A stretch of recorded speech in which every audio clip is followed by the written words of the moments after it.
आपने सुन लिया कि उत्तर प्रदेश के मुसलमानों का क्या हाल है।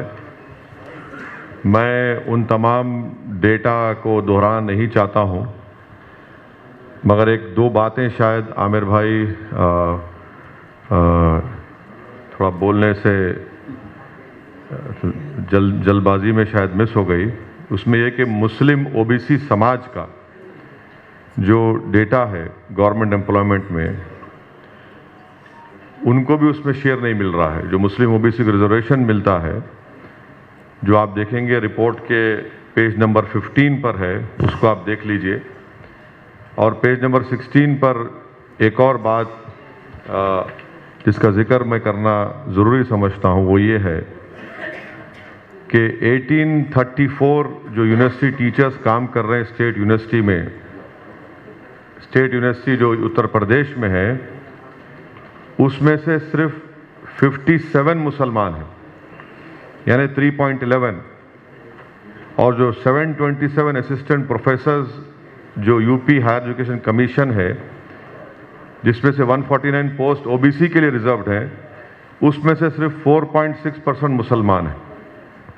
तो ये दो तीन चीज़ें थी, आप ज़रूर, और हमारे जर्नलिस्ट दोस्तों को शौकत साहब और आसिम अख्तर साहब ने आपके व्हाट्सएप नंबर पर इस रिपोर्ट को भिजा दिया है।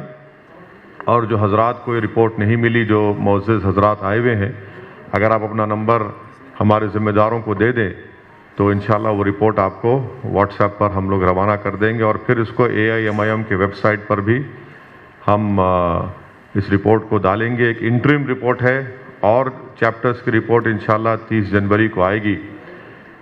आखिर में मैं सिर्फ यही बताना चाह रहा हूं कि ये डेटा साफ तौर पर बताता है कि उत्तर प्रदेश के मुसलमानों से अपीसमेंट नहीं हुआ है। उत्तर प्रदेश के मुसलमानों से, जो हिंदी का वर्ड है, अगर मुझे माफ़ कर दिया मैं गलत कर रहा हूँ, तुष्टीकरण जो कहते हैं वो नहीं हुआ है, बल्कि उत्तर प्रदेश के मुसलमानों का एक्सप्लॉयटेशन हुआ है, डेलिबरेट डिस्क्रिमिनेशन हुआ है, और इसके जिम्मेदार सब पॉलिटिकल पार्टीज हैं। तो ये डेटा, ये रिपोर्ट निकालने का ये बुनियादी मकसद था कि एक तो पूरी पॉलिटिकल पार्टीज को और सरकार को मालूम हो जाए कि उत्तर प्रदेश की सबसे बड़ी माइनॉरिटी जो आबादी में 19% उनका शेयर है, ये उनकी बदहाली का फिगर है, उनको आईना दिखाना था। और हम ये डिमांड करते हैं कि उत्तर प्रदेश के मुसलमानों के डेवलपमेंट के लिए स्कूल्स ज़्यादा खोले जाएं, ताकि इनका जो ड्रॉप आउट रेट है एजुकेशन को आते आते, वो उसको कम से कम उसका आधा तो रहे। ये तो माने 4% क्या बताता है। बैंक ज़्यादा खोले जाएं मुस्लिम इलाकों में। तीसरे ये कि जो अगर उत्तर प्रदेश से जो माइग्रेशन होता है, पलायन होता है, जो लोग बाहर जाते हैं, उसमें 51% मुसलमान सबसे ज़्यादा जाते हैं प्रदेश को, उत्तर प्रदेश को छोड़कर। उनके लिए सरकार कोई स्कीम नहीं बनाती है। ये 3-4 चीज़ें हैं जिसके ऊपर हर पॉलिटिकल पार्टी को सोचना ज़रूरी है। तो ये एक मकसद था इन 3-4 अहम चीज़ों को सामने लाने का। मैं बहुत सी बातें पॉलिटिकल कर सकता हूं, मगर जब हमारे जिम्मेदार स्कॉलर्स यहाँ बैठे हुए हैं, उन्होंने डेटा के ज़रिए उन तमाम बातों को बता दिया कि उत्तर प्रदेश के मुसलमानों के साथ नाइंसाफ़ी भी हुई और डेलिबरेटली उनको बैकवर्ड रखा गया। और चाहे सरकार किसी पार्टी की हो, उन्होंने उत्तर प्रदेश के मुसलमानों को उठाने के लिए कोई काम नहीं किया, और सिर्फ डराकर, फुसलाकर या उनका खौफ दिलाकर वोट हासिल करते रहे। तो ये तब्दीली अब आनी चाहिए, और इस रिपोर्ट को हम उत्तर प्रदेश की जनता के सामने पेश करेंगे। उत्तर प्रदेश के उन सेकुलर जहन रखने वाले लोगों के सामने ये रिपोर्ट जाएगी, उत्तर प्रदेश के मुसलमानों के पास ये रिपोर्ट जाएगी, और वो इस बात का फैसला कर लें कि कौन उनको इस्तेमाल कर रहा है, कौन उत्तर प्रदेश के मुसलमानों को उनका वोट लेकर उनको दबाया जा रहा है, और कौन वोट कटवा भी है। ये डेटा इन तमाम बातों, इन सवालों का जवाब देगा। मुझे इस पर और ज़्यादा बोलने की ज़रूरत नहीं है। मैं बेहद शुक्रगुजार हूँ कि आप लोग अपना कीमती वक्त निकाल कर आए, ख़ास तौर से हमारे मीडिया हजरात का, कि आप अपना कीमती वक्त निकाल कर करीब सवा घंटा यहाँ पर 1.5 घंटा बैठे रहे। तो मेरी हमारे जो मीडिया के दोस्त हैं उनसे मेरी गुजारिश है कि अगर आपको कुछ सवाल करना है तो जाहिर है आप जो चाहे सवाल कर सकते, मगर मेरे लिए बाइज़ इज़्ज़त और फ़ख्र की बात होगी अगर आप इस रिपोर्ट पर भी कुछ सवाल कर लें। अगर आपको कुछ पूछना है तो ज़रूर पूछिए।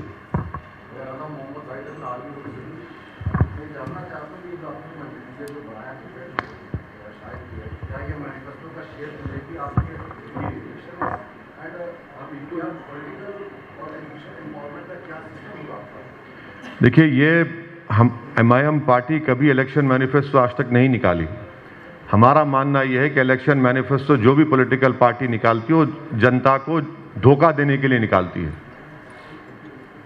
काम के जरिए से हम काम करते आए हैं। मिसाल के तौर पर बीजेपी ने कहा था कि हम 70 लाख लोगों को नौकरी देंगे, 70 लाख, उनका 2017 का मैनिफेस्टो पढ़िए।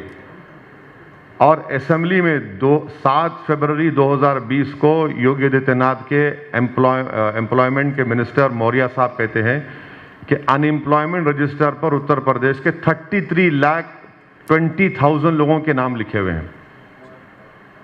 तो ये एक रिपोर्ट है। हम तो ये चाहेंगे कि हर पॉलिटिकल पार्टी इसको पढ़े, हर पॉलिसी मेकर इसको पढ़े, उत्तर प्रदेश के वोटर्स पढ़ें और वो फैसला कर लें कि क्या वाकई में मुसलमानों का तुष्टीकरण हुआ है, क्या वाकई मुसलमानों का अपलिफ्टमेंट हुआ है। नहीं हुआ है अपलिफ्टमेंट, ना अपीजमेंट हुआ है। और मदरसा एजुकेशन के बारे में आपसे कह दूं कि पार्लियामेंट में मैंने सवाल उठाया था, मुख्तार अब्बास नकवी ने ये कहा था कि उत्तर प्रदेश में जो स्कीम है सेंट्रल गवर्नमेंट की मदरसा मॉडर्नाइजेशन की, उसमें ना स्टेट गवर्नमेंट तनख्वाह दे रही है, ना योगी सरकार उनको उनका शेयर दे रही है, 40-60 का जो शेयर है। माने पूरे मुल्क में 5 लाख से जायद मदरसा टीचर्स को 2 साल से तनख्वाह नहीं मिली है। और झूठ पे झूठ बोलती है मोदी सरकार के सबका साथ सबका विकास विश्वास।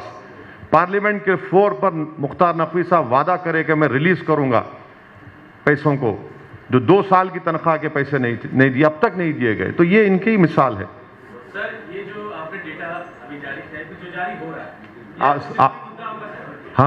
ये चुनावी मुद्दा होगा सर? क्यों नहीं होगा? बिल्कुल होगा, बिल्कुल होगा। क्योंकि ये तो कोई हवाई फायरिंग नहीं है ना, ये तो कोई झूठ नहीं है। और इसको ये तो ये हमारी रिक्वेस्ट पर इन तमाम स्कॉलर्स ने, जो वर्ल्ड रिनाउंड स्कॉलर्स हैं, मैं इनका शुक्रगुजार हूं कि उन्होंने कि मुझ जैसे हकीर की इस रिक्वेस्ट को कबूल किया। मकसद ये है कि जनता को मालूम हो, ख़ास तौर से माइनॉरिटीज़ को मालूम हो कि कैसे उनको इस्तेमाल किया जा रहा है। सिर्फ डरा फुसला कर और उनको धोखा देकर इस्तेमाल किया जा रहा है। यकीनन हम जब चुनाव होगा तो इन चीज़ों को सामने रखेंगे, क्योंकि अक्सर ये हमारे पॉलिटिकल अपोनेंट्स MIM पार्टी के बारे में बोलते हैं कि ओवैसी जज्बाती तकरीर करता। अब ये जज्बात क्या है? फिर ये डेटा क्या बोल रहा है? क्या बोल रहा है ये? इसका जवाब है कोई समाजवादी के पार्टी के पास, BSP के पास, BJP के पास? ये तो मैं अपने घर बैठकर नहीं बनाया हूं ना। ये सच्चाई उनको चीखे मार मार कर कह रही है कि उत्तर प्रदेश के मुसलमानों से नाइंसाफी हुआ है। ये आईना दिखाता है ये रिपोर्ट उन तमाम लोगों को। और ये बहुत सालों के बाद ये रिपोर्ट आई है जो स्टेट स्पेसिफिक है। Sachar committee, Kundu committee, Ranganath Mishra commission, वो पूरे मुल्क के लिए थी। ये स्टेट स्पेसिफिक एक रिपोर्ट है ये। सर, चुनावों से पहले, ठीक पहले, हाँ, टाइमिंग पर भी सवाल उठेंगे कि हाँ, बिल्कुल बिल्कुल, क्या आ सकती थी 2 साल पहले? हाँ, बिल्कुल। टाइमिंग ही असल चीज है पॉलिटिक्स में। पॉलिटिक्स इज क्या है? पॉलिटिक्स जो है सही वक्त पे सही फैसला लेना है। बिल्कुल।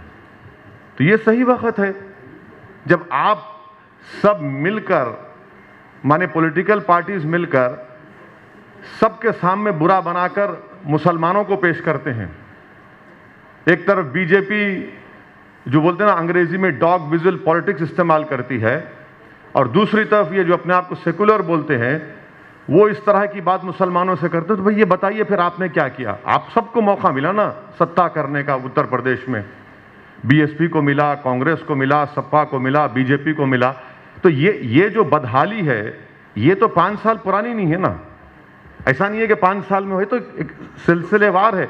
1999 से डेटा इसमें है, तो गिरते जा रहे हैं, हर चीज में गिरते जा रहे हैं।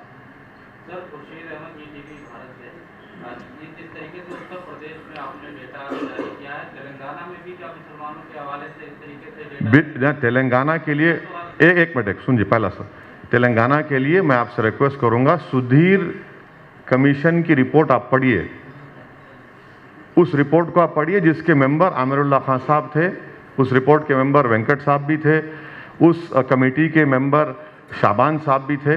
उस रिपोर्ट को ज़रूर पढ़िए, और उसमें से बहुत से चीज़ें इंप्लीमेंट हुई, और बल्कि उस रिपोर्ट में एक स्पेसिफिक कई इलाके का जिक्र किया था, इसमें भोलकपुर मुशीराबाद का नाम का था। वहाँ पर जाकर इस कमेटी मेंबर्स ने कहा कि वहाँ सीवरेज लाइन नहीं है, वाटर लाइन नहीं है।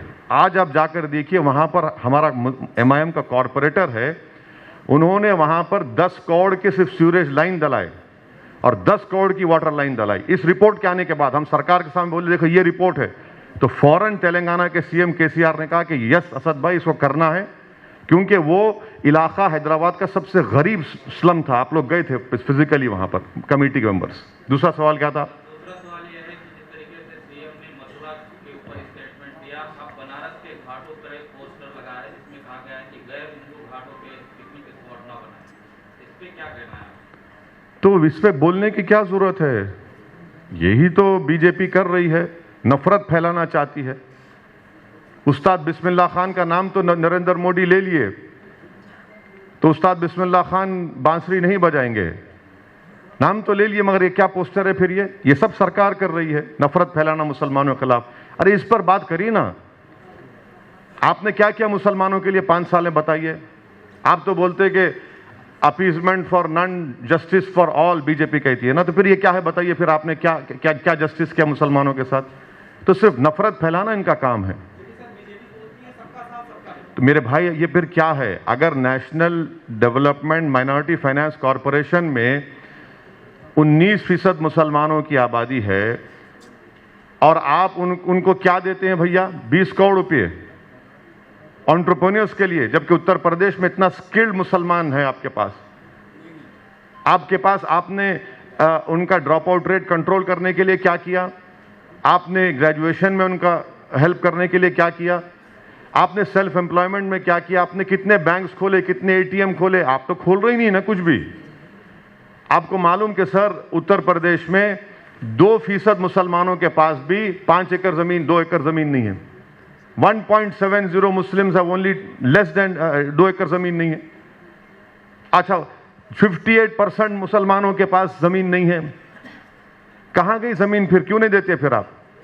यही मुद्दे हैं मुसलमानों के, ये असल मुद्दे हैं जस्टिस के, डेवलपमेंट के, पॉलिटिकल एम्पावरमेंट के। इसलिए MIM पार्टी हिस्सेदारी की बात कर रही है। अब आप दूसरों को पूछना, पूछ लीजिए, दूसरों को पूछ लीजिए। तो रूट मैप तैयार कर लिया है आपने मुसलमानों के लिए यहाँ पे? कौन है सर? देखिए, ये रूट मैप नहीं है, ये एक अपलिफ्टमेंट और इनजस्टिस की रिपोर्ट है, और उसको, इस इनजस्टिस को खत्म करने के लिए इन तमाम जो सब्जेक्ट्स और चैप्टर्स पर जिम्मेदारों ने, स्कॉलर्स ने काम किया, उसके ऊपर इंप्रूवमेंट करना है, और हम इसके ऊपर बात करेंगे, बोलेंगे। सर एक सवाल, पॉलिटिकल सवाल है जी। आपने गोली भाई आपको लेकर अपनी कई सभाओं में बोला हुआ है, ऐसा ही एक ग्रुप है, व्हाट्सएप ग्रुप है जिसमें हिंदू प्रोस्टिट्यूट नाम की बातें कही जा रही है। हिंदू प्रोस्टिट्यूट, हाँ, बिल्कुल उसको बंद करना चाहिए, और जो भी कर रहा है उसको गिरफ्तार करना चाहिए। इस पर कोई कॉम्प्रोमाइज होना चाहिए, बिल्कुल स्ट्रांग एक्शन लेना चाहिए। जो भी है उनको पकड़ना चाहिए, उनको अरेस्ट करना चाहिए। पंजाब में प्रधानमंत्री के दौरे को लेकर के बड़ा इशू चल रहा है, कोई कह रहा है सुरक्षा के इशू। कौन है भाई आप? मेरे लाइट। मैं शबाब हूं न्यूज़ 18 से। हाँ, प्रधानमंत्री मोदी के दौरे को लेकर के देखिए, मेरा बोलना यह है कि प्रधानमंत्री की सिक्योरिटी की ब्रीच हुई है, नंबर 1। सेकेंडली, जो सोशल मीडिया पर सिखों के खिलाफ जो नफरत फैलाई जा रही है सिक्योरिटी की ब्रीच के बाद कि तुमको 84 याद दिलाएंगे, वो स्ट्रांगली कंडेम करना चाहिए। वो सरकार का मामला है ना, एसपीजी और स्टेट गवर्नमेंट का मामला है, मगर सिखों को क्यों बीच में लेके आ रहे हैं इसमें आप? इसको भी कंडेम करता हूं मैं। वैसे जी, एक सवाल ये, अभिषेक मिश्रा आज तक से आप मुसलमानों की भागीदारी की बात कर रहे हैं, रिपोर्ट जो आप सामने रख रहे हैं, लेकिन यूपी के चुनाव में आपकी स्थिति क्या होगी? क्या आप गठबंधन में जा रहे हैं, अकेले रहेंगे? फिलहाल स्थिति आपकी क्या है? नहीं, आप थोड़ा रुक जाइए। अब अभिषेक भाई आपको ब्रेकिंग न्यूज देंगे थोड़े दिनों में। गठबंधन कर रहे हैं, मान ले। नहीं, अभी तो वक्त तय करेगा ना। चेहरे की मुस्कुराहट तो क्या रही है सर? अरे मैं हमेशा मुस्कुराता रहता हूं, आपको मेरी मुस्कुराहट से भी फिक्र क्यों हो रही है? खुशी बता रहे हैं क्या? नहीं नहीं नहीं नहीं नहीं सर, ऐसा नहीं है। देखिए, मैं हमेशा हर हाल में खुश रहता हूं, हर हाल में खुश रहता हूं, क्योंकि मेरा काम मेहनत करना है, बाकी का ऊपर वाले के हाथ में है। तो आप हिमायती हैं सर मुसलमानों के, और कई पार्टियां। नहीं, मैं सुनिए, मैं सिर्फ मुसलमानों का हिमायती नहीं हूं, मैं हर मजलूम, कमजोर, जो मजलूम है उसका हिमायती हूं। ये गैर जरूरी कि मेरे चेहरे पे दाढ़ी और टोपी देकर ये कंक्लूजन मत आ जाइए। जी, आप पर ये आरोप बड़ा पुराना लगता आया है, जैसा कि जहां चुनाव को लेकर के लगता है। आप वहां पर गए, 5 सीटें आपने जीत ली और आरजेडी गठबंधन को हरा दिया। कुछ वैसा ही उत्तर प्रदेश में बीजेपी के इशारे पर कर रहे हैं और आपको फंडिंग भी इसके लिए अलग से की जाती है। बिल्कुल, आपके ही घर में वो तय हुआ ना। अभी तक आप 90% रख लिए, खाली 10% आप मुंह मिठाई दिए मुझे। आप ही के घर में हुआ था वो डील, क्यों भूल रहे हैं आप? कहाँ है 90%? लाके दीजिए, हमको भी जरूरत है अभी इलेक्शन में। अगर आप मुझे नहीं देना चाहते तो आसिम वखार को दे दीजिए, लखनऊ में रहते हैं, दे दीजिए। 2022 के चुनाव में लगभग सभी पार्टियों ने अपनी रैलियां निरस्त कर दी हैं, आगे आपका क्या है? देखिए, ये अगर प्रशासन इजाजत देता है तो हम करेंगे। आप ये देखिए कि सितंबर में यूनाइटेड किंगडम ने, अमेरिका ने सितंबर 2020 में इन्होंने बूस्टर शॉट का ऑर्डर दे दिया था, और इनको ये मालूम हो गया था कि थर्ड वेव या जो भी ओमाइक्रॉन हो, जो भी आएगा। हमारी सरकार कब ऑर्डर देती है भाई? बायोलॉजिकल ई को 1400 करोड़ हमने कब दिए, पूछिए? कब दिया आपने?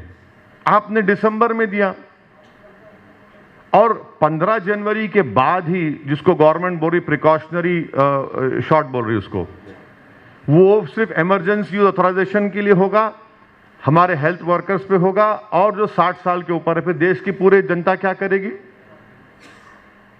यानी हम खाक हो जाएंगे तुमको खबर होने तक।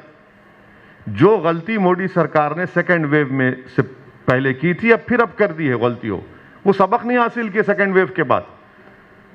अब जितना भी जो बायोलॉजिकल ई का एक है, सीरम का एक वैक्सीन है, और आपके कोवैक्सीन का एक नेजल वैक्सीन है, और mRNA का पुणे का है, ये सब कब आएंगे पूछिए बीजेपी वालों से। कब जनता को लगेंगे पूछिए? प्रिकॉशनरी बोलिए, बूस्टर शॉट बोलिए, कब लगेंगे?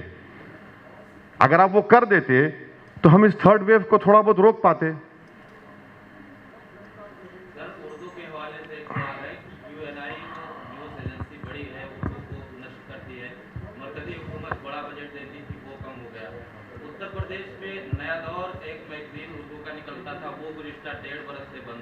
उत्तर प्रदेश में कई उर्दू मीडियम स्कूल हैं जो बंद हो चुके हैं और उसमें टीचर्स नहीं हैं।